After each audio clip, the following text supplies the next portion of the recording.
तो हम हैं इस वक्त त्रिजुगी नारायण में और आप देखो मौसम कितना प्यारा हो रखा है।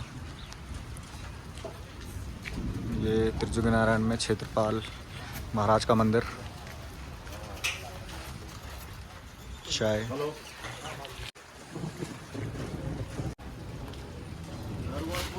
ये है हमारे क्षेत्रपाल महाराज का मंदिर त्रिजुगी नारायण में। को दिखाता हूँ।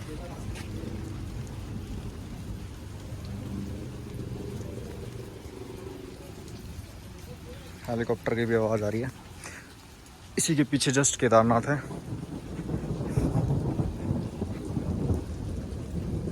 और बादल गरज रहे हैं। मौसम बहुत ही भयंकर।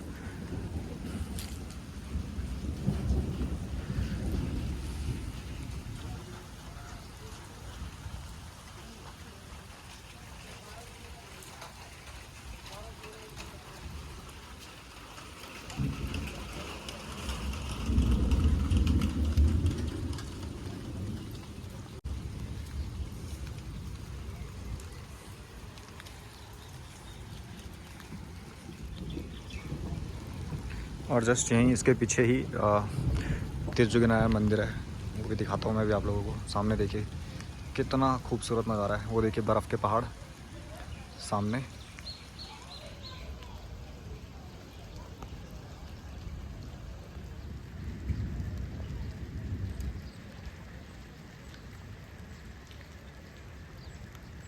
अद्भुत नज़ारा। ये नीचे खेत, ये स्कूल है।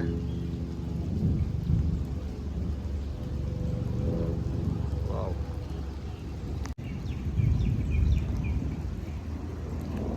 जो सामने आपको पहाड़ दिख रहे हैं वो देख रहे हैं कैसे सिमेट्रिकल है। इतने ऊंचे ऊंचे पहाड़ और वो जो सामने बर्फ़ का पहाड़ है वो उनसे भी ऊंचा है। पीछे होने के बावजूद भी वो उनसे भी ऊंचा दिख रहा है। तो सोचो कितना कितना बड़ा पहाड़ होगा, कितना ऊंचाई पे होगा।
है त्रियोगी नारायण। यहाँ पर विष्णु भगवान जी का मंदिर है और विष्णु भगवान को साक्षी करके यहीं पर शंकर भगवान और माता पार्वती का शादी हुआ है, कन्यादान।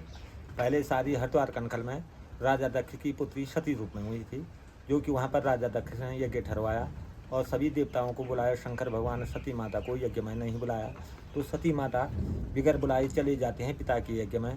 देखते हैं वहाँ पर अपने पति शंकर भगवान का कोई स्थान नहीं, अपने से बोलबाला नहीं, तो अपमान के कारण सती हो जाते हैं।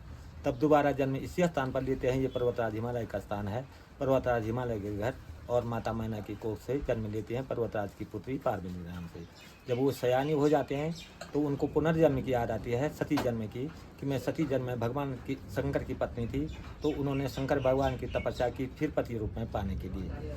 तब शंकर भगवान ने माता पार्वती को पत्नी रूप में अंगीकृत किया और उनके पिता हिमालय जी ने विष्णु भगवान को साक्षी करके अपनी पुत्री पार्वती का कन्यादान इसी स्थान पर करवाया। जैसे आज हम सबसे पहले गणपति जी को साक्षी करते हैं, तो उस समय आदि गणपति विष्णु भगवान जी माने जाते हैं। तो उन्होंने विष्णु भगवान को साक्षी करके अपनी पुत्री पार्वती का कन्यादान इसी स्थान पर करवाया। यहाँ पर देखने के लिए सबसे पहला है ब्रह्म कुंड, उसमें लोग स्नान करते हैं। दूसरा है रुद्र कुंड, स्नान करके आ गए तो उसमें पंच स्नानी ली जाती है। तीसरा है विष्णु कुंड, उसमें आत्मन लिया जाता है। वो पानी अंदर भगवान विष्णु के चरणों से आता है, इसलिए उसका आत्मन लिया जाता है।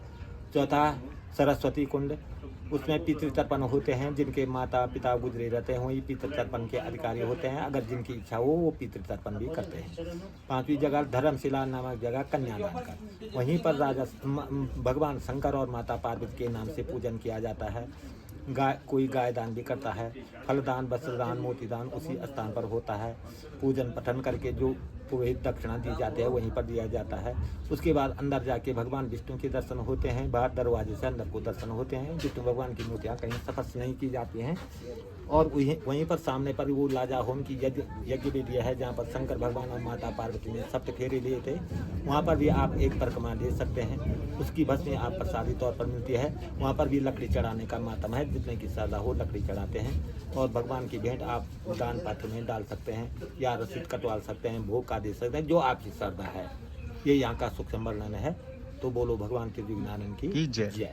तो वहाँ पे जो अग्निकुंड जल रहा है वो तब से ही जल रहा है, जब से तभी से जल रहा है, जब शंकर भगवान और माता पार्वती। तो आपने जो ये 5 कुंड के नाम बताए, एक कुंड तो वहाँ पर है। पहला है ब्रह्म कुंड। वो वहाँ पे कौन सा कुंड है? पहला है सबसे नीचे वाला ब्रह्म कुंड। अच्छा।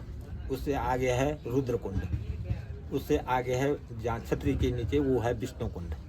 और उससे आगे है सरस्वती कुंड। ठीक है। आपका नाम क्या है? राजेंद्र प्रसाद। और आप कितने टाइम से हो यहाँ पे? वो तो जन्म ही हमारा यहीं पर हुआ। अच्छा, जन्म यहाँ पर हुआ है। शुक्रिया, बहुत बहुत शुक्रिया आपका, धन्यवाद।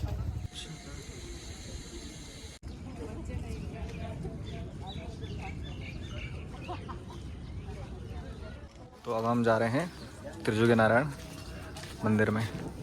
कैसा लग रहा है अजय? आधी वीडियो ऐसी बनने वाली है। कैसा लग रहा है अजय? कैसा लग रहा है सैम? ठंडी लग रही? ठंडी लग रही है? आने दे, उसको भी आने दे।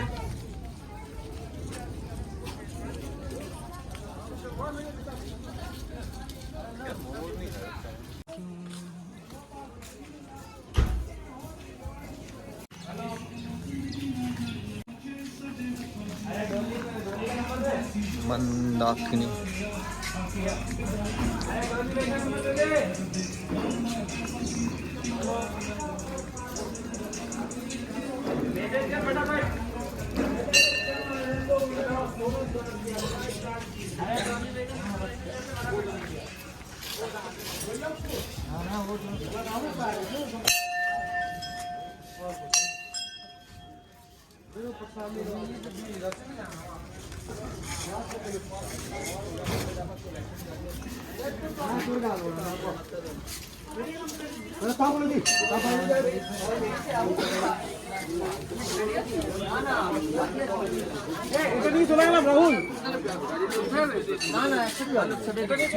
চলে যাও।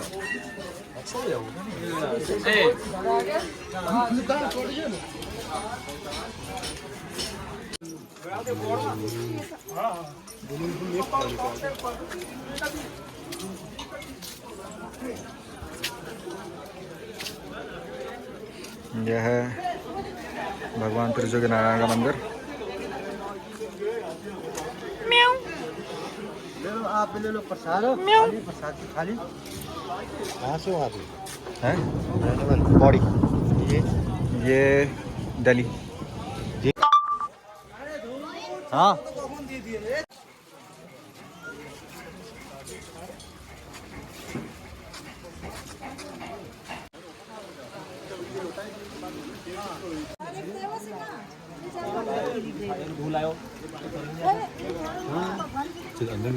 हवन सामग्री लेके जाओ। हवन सामग्री, हवन होता अंदर है।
जो तुमने बताया ना।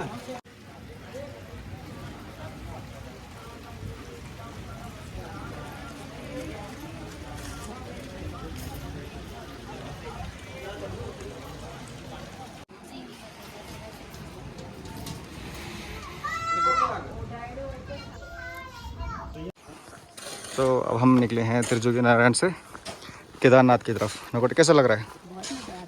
कैसा लग रहा है जी? फ्रेश फील हो रहा है एकदम। फ्रेश। 2 साल बाद मेरा वो दिन आ रहा है कि मैं केदारनाथ जा रही हूँ। लाइफ में पहले दिन आ रहा है। और ये हमने अपने साथ एक नेपाली भी बैठा रखा है। चलो नेपाली, चलो। एक बैग का कितना लोग हैं? चलो ये पैदल है, हेलमेट पहन के चलेगा। चलो।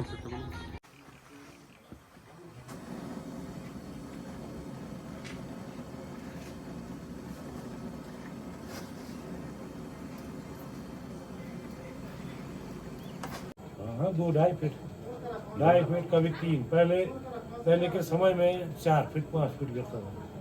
अभी 3 फीट तक गिरती है। अब ऐसे ही मतलब माहौल भी ऐसे ही हो गए। गर्मी आ गई इस चक्कर में, फिर पॉपुलेशन भी ज़्यादा हो गई। पुराने जमाने में लोग जो है कि बहुत कम थी। यहाँ की तो अभी भी बहुत कम होगी पॉपुलेशन। हाँ अभी 300-400 है। 300-400 ये 300-400 घर 300 घर हैं। घर है। उसी चक्कर में